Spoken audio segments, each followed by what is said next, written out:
কত শত বাধা বিপত্তি এড়িয়ে আমরা একসাথে থাকতে চেয়েছি।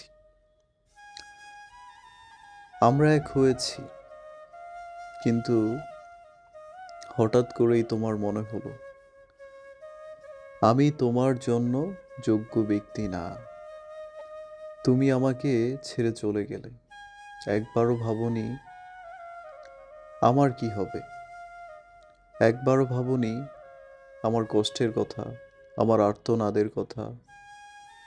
ভালো তো তুমি একা বাসনি, ভালো আমিও বেসেছি।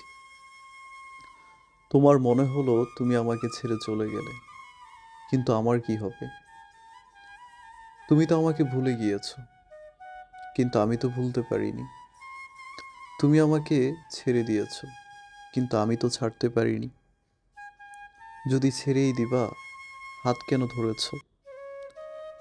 ভালো কেন বেসেছো? কেন স্বপ্ন দেখিয়েছো? কেন আমার আর্তনাদের কারণ হলে? এই প্রশ্নের উত্তরগুলো দিবে প্লিজ।